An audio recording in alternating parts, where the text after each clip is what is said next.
अब कंपनी ए अपने बेस से मूव करना चाहते हैं, लेकिन लैंडिंग शिप डैमेज होने के कारण ये बहुत स्लो स्पीड में चल रही थी। कंपनी बी और सी भी इसे ज्वाइन कर लेते हैं और ये अपने डेस्टिनेशन की तरफ बढ़ने लगते हैं। मेटाफिस हार्वो को कहता है कि तुम अपने ख्यालों में खो गए हो।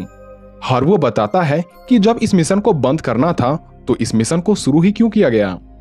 जवाब में मेटाफिस कहता है कि ना तो तुम और ना ही लीलैंड गॉडजिला के मकसद को जानते हैं। हम एग्जिफ हैं, हमने हजारों सालों से स्पेस में यात्राएं की है और हमने कई सभ्यताओं को उनके अंत तक पहुंचते देखा है, और ये सभी सभ्यताएं ऐसे ही किसी जीवों द्वारा खत्म हुई है। ठीक इसी प्रकार इंसान भी खत्म हो रहे हैं गॉडजिला के हाथों। इतने में ही गॉडजिला वहां सहसा प्रकट हो जाता है और कंपनी ए की लैंडिंग शिप अपना कंट्रोल खोने लगती है। मेटाफिस हार्वो को तभी आजाद कर देता है और कहता है वही करो जो तुम्हारी आत्मा तुम्हें गवा दे रही है। हार्वो एक हॉवर बाइक को लेकर शिप से बाहर निकल जाता है और यू को, मेटाफिस और मार्टिन शिप को खाली कर देते हैं और कुछ ही देर में यह शिप एक्सप्लोड कर जाती है। हार्वो अपनी हॉवर बाइक से गॉडजिला के ऊपर गन फायर करता है। तभी मार्टिन कहता है कि बाइक से गॉडजिला को इतना नुकसान नहीं पहुंचाया जा सकता जिससे भड़ककर गॉडजिला अपनी शील्ड यूज करे।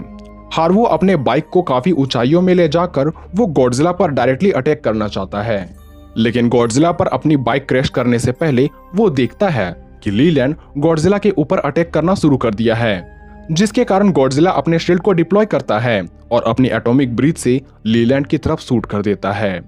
अब भले ही मार्टिन को शील्ड का डेटा मिल चुका है, पर उन्होंने अपना एक होनहार दोस्त खो दिया।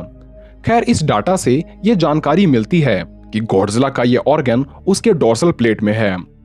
मेटाफिस सेंट्रल कमिटी से कनेक्ट करता है और उन्हें लीलैंड के शौक का समाचार से अवगत करवाता है। साथ ही उनसे यह भी रिक्वेस्ट करता है कि हमें एक नए लीडर की जरूरत है, इसलिए वो हार्वो को लीडर के रूप में देखना चाहता है। कमिटी मेटाफिस को कहती है कि उन्हें जो सही लगे वो करे और ज्यादा से ज्यादा लोगों को वापस शिप पर ले आएं। मेटाफिस सर्वाइविंग सोल्जर को बताते हैं कि अब हार्वो हमारा नया कमांडर है। हार्वो सभी को संबोधित करते हुए जोश भरी आवाज में कहता है कि हमें बैटल को खत्म करना होगा और गॉडजिला की हुकूमत को खत्म करके अर्थ को वापस पाना होगा। इसलिए एंटी गॉडजिला प्लान पर अब काम करना शुरू किया जाए। इनकी योजना ये थी कि ये गॉडजिला को हॉवर बाइक की मदद से खाड़ी तक लेकर आएंगे, जहां पर वो गॉडजिला को फंसाकर उसकी शील्ड को तोड़ने के बाद उस पर हमला करेंगे।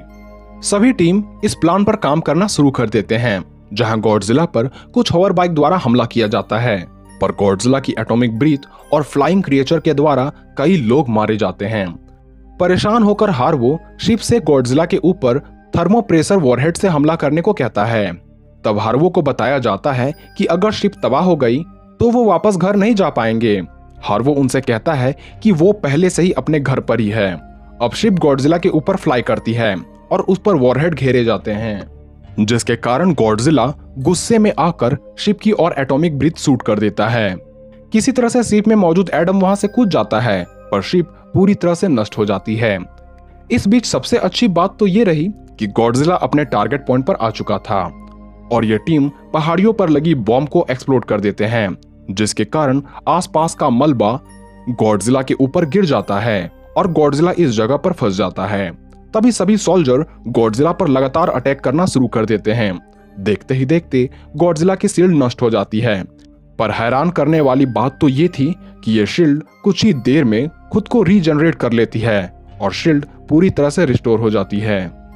तभी हार्वो पावर शूट को पहनकर गॉडजिला की डोर्सल प्लेट के ऊपर जंप करता है। साथ ही टीम से ओपन फायर करने के लिए कहता है ताकि शील्ड दोबारा से नष्ट हो सके।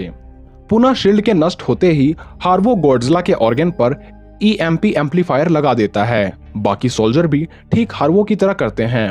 गॉडजिला अब फ्री होने लगता है और इन सब को अपनी बॉडी से हटा देता है, पर गॉडजिला का शरीर इलेक्ट्रोमैग्नेटिक एनर्जी से भर चुका था तथा वो जैसे ही एटॉमिक ब्रीथ को शूट करता है कि गॉडजिला एक्सप्लोड हो जाता है और गॉडजिला का अंत हो जाता है।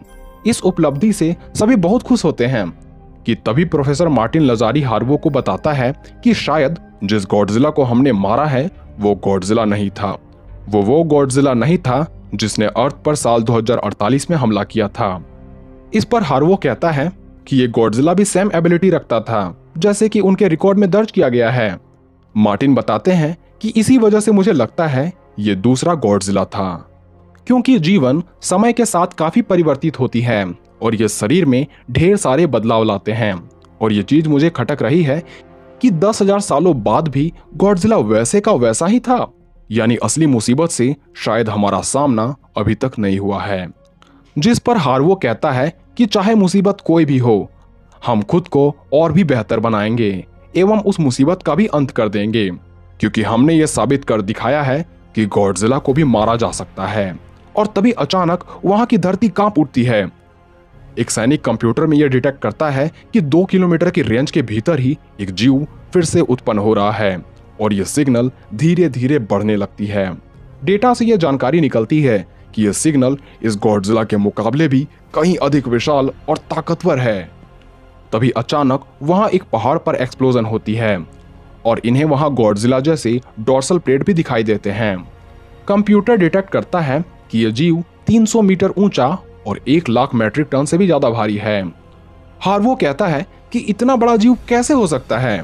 तभी मार्टिन कहते हैं यह वही गॉडजिला है जिसने 10,000 साल पहले हम पर अटैक किया था, जो अब पहले के मुकाबले कहीं अधिक विशाल और ताकतवर बन चुका है। हार्वो ऑर्डर देता है कि सभी पीछे हट जाएं। सभी लैंडिंग शिप में जाने की कोशिश करने लगते हैं, पर मेटाफिस गॉडजिला को पास के ही एक पहाड़ी से देखता है और वो उसे किंग ऑफ द डिस्ट्रक्शन कहता है।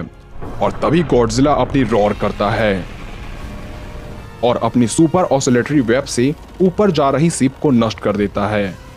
बाकी सोल्जर भी होवर बाइक से निकलने की कोशिश करते हैं और हार्वो गॉडजिला का ध्यान बटाना चाहता है ताकि बाकी सोल्जर यहां से बचकर जा सके, पर गॉडजिला ये सब देख रहा था और वो सब कुछ समझ रहा था, इसलिए वो अपनी पूंछ से एक पावरफुल शॉकवेव क्रिएट करता है, जिसके कारण आसपास की सभी चीज तबाह हो जाती है। हार्वो हेल्पलेस जमीन पर पड़ा हुआ गॉडजिला को देख रहा है और कहता है कि वो गॉडजिला को एक दिन जरूर मारेगा, और यही मूवी खत्म हो जाती है। पोस्ट क्रेडिट सीन में हमें यह दिखाया जाता है कि हार्वो को अब होश आ चुका है और वो अपने समीप एक बच्ची को पाता है जो अपना मास्क हटाकर अपना चेहरा रिवील कर रही थी, और यही मूवी समाप्त हो जाती है।